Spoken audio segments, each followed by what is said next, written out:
Hello everyone and welcome to today's installment of Beyond the Mask. Today we're going to be taking a closer look at the events between Scream 4 and Scream 2022 and piecing together a very important aspect of the puzzle that links the stories together.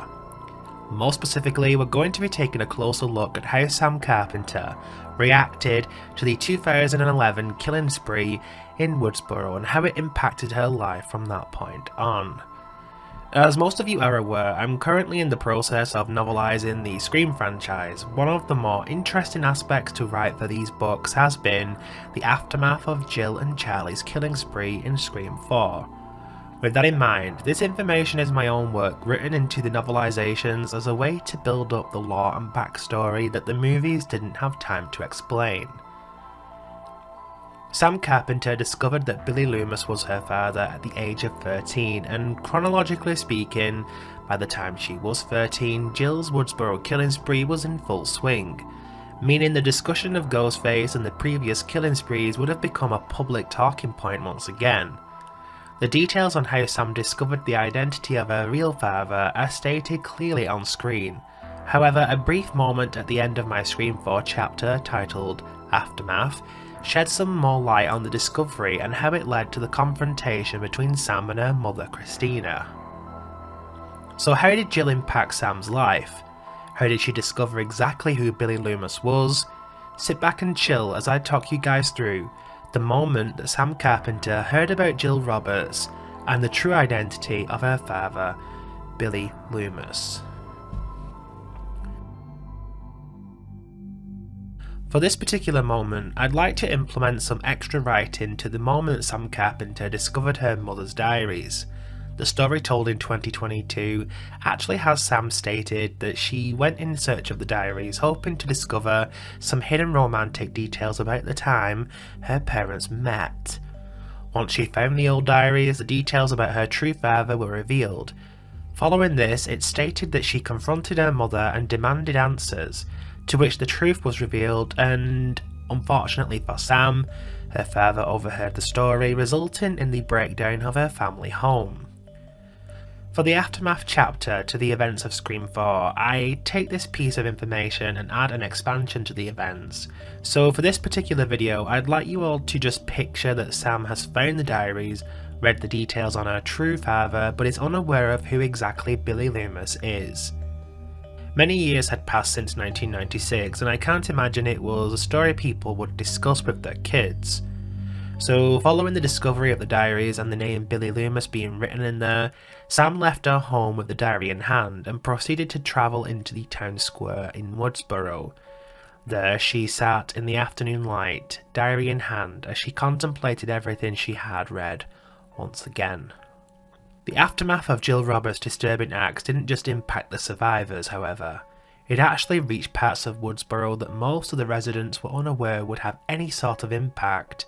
In fact, the killing spree served as the final piece to a very confusing puzzle for one 13-year-old girl who was sat still on a wooden bench in Woodsboro Town Square. The park was usually full of life. Teenagers, children, almost everyone populated the town square during the average day in Woodsboro. However, the residents had other things on their mind today. They were all down the street in their numbers. In fact, Sam Carpenter had passed them on her bike ride towards the park. It seemed like a protest of sorts, but she didn't take any of it in. She had too much on her mind. She clutched hold of a pink book, a diary of sorts. The writing on the front was written in bold, with stars and love hearts drawn on the title space, which read, "The Diary of Christina Thompson." Billy came to me once again. He told me he was late to Stu's party and that he had to stay behind at school due to Principal Himbry insisting on a talk with him. Himbry was such a loser. Billy hated him, but seemed in good spirits. Tonight was the night after all. Sydney was going to be no more. He insisted he was planning on breaking up with her. After all, Billy had been coming to me for almost a year now. Gabby didn't understand. This was love. Billy had told me over and over again he loved me. The big surprise was to come, but I have decided to wait until Sydney is out of the picture. I won't tell him yet. I will wait. I hope he'll be surprised. In fact, It was time to put it in writing. Dear Diary, I am pregnant.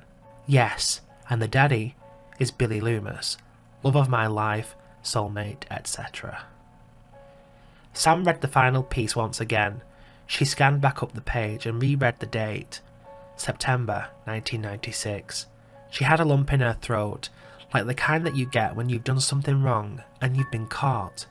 Only this wasn't anything Sam had done. What about her dad? He had been her dad for years. It's all she knew. Now this diary says some other guy was her dad. Maybe it's coincidence. Maybe her mom actually wrote this and was confused to who the dad actually was. Billy Loomis, the name was familiar to Sam. She felt she had heard it before. I added segments of Christina Carpenter's diary as a way to show you guys what exactly Sam read and why it had the effect on her that it did. What's more, as a screen movie aspect, I named Christina's second name Thompson as a homage to Nancy Thompson before she eventually married and became Carpenter. Billy Loomis, as her thoughts scanned her memory, like a surreal moment that took Sam by surprise, one of the Woodsboro residents screamed the name Billy Loomis. Sam glanced over. The protests and the gatherings were outside the Woodsboro police station. Now that Sam focused on the protest, she began realising the severity of it. People held signs in the air. One stated, "Save our town." Another had, "No more deaths" written on it. The situation looked like it was getting out of hand, but one of those people said, "Billy Loomis." Curiosity took over Sam. She placed the diary in her backpack and placed it on her shoulders. She climbed onto her bike and pedalled over to the protest. The context was still lost on her, but the Woodsboro police were attempting to calm the situation. "How could you allow this to happen again? She almost got away with it as well," yelled one woman. The sheriff appeared somewhat stressed at the screaming adults before him. He rubbed his face in frustration. "What has happened to Sydney?" questioned one person. Sydney? The girl spoken about in her mother's diary. Could it be the same person? "Sydney is in recovery. She's been through an ordeal and requests privacy at this time," stated the sheriff. Tuts and murmurs came from the residents. Sydney clearly wasn't popular. Suddenly a woman stepped out from the police station and seemingly begun to address the residents. Sam could barely make her out, but recognised her. This was Mayor Layla Rhyme. Sam spotted her a few times on TV. The residents seemingly fell silent as the mayor began addressing them all. Years ago, this town was rocked by a disturbing series of events. The murder of a Woodsboro resident, one whose story is now well known to all of you. What I'd like to make plain to you all is that this act was carried out by two teenage boys who had become exposed to violence and crime life from their consumption of cable TV at the time. Unfortunately, the deranged do not sleep, and this has merely brought out more of the same who have attempted to copy these patterns. The glorification of these tragedies has caused this. The fact that this very real event has turned into a product of entertainment is the cause behind this. Sam listened carefully. The sheriff seemed somewhat nervous, but the residents were silently listening. At times like this we should remain united, not turn on each other like animals in the wild. The police department lost two of their own in this hunt for these killers. Yes, the leader almost slipped through the net, but it was Sheriff Dewey who realised this and managed to stop her. We as a community should stand together and show the Jill Roberts and Billy Loomis of this world that their murderous appetite will not break us. Billy may have started this in 1995, and Jill is the latest today, but it ends now. Do not glorify these people. Do not give them the satisfaction. Rise up as a community and we will beat the serial killers who threaten to break it. Applause rung out. The residents liked this. Sam, however, was numb. She remembered. She knew. The story she heard in school. The boogeyman of Woodsboro. The Father Death Mask who apparently killed loads of people at a farmhouse years ago. It was true. Billy Loomis started this. And that was her father. Sam clenched her bike hard. Anger filled her body as applause drowned out her ears. Sam turned as tears fell down her eyes. She wanted answers. Her mother had to explain. She pedalled away from the police station.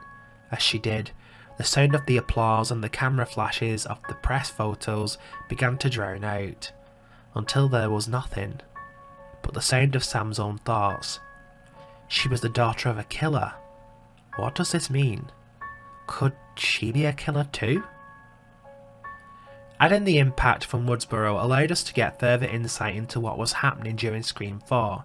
The residents turned on Sydney and in such turned on the police department. From Sam's perspective, I felt adding this discovery felt more impactful to her story. Overhearing who her father was rather than just knowing adds a whole new level of anger to her. It helps us understand why she confronted her mother. The talk about Woodsboro in 1996, Jill's killing spree and the Ghostface chatter in general would later contribute to Sam's downward spiral. I also believe her knowing about Jill herself will definitely have an impact on her when I come round to novelizing Scream 6, as there was clearly aspects from 2011 in the shrine during the trailer. And that's it for this video. Don't forget to like, share and subscribe as it really helps the channel out.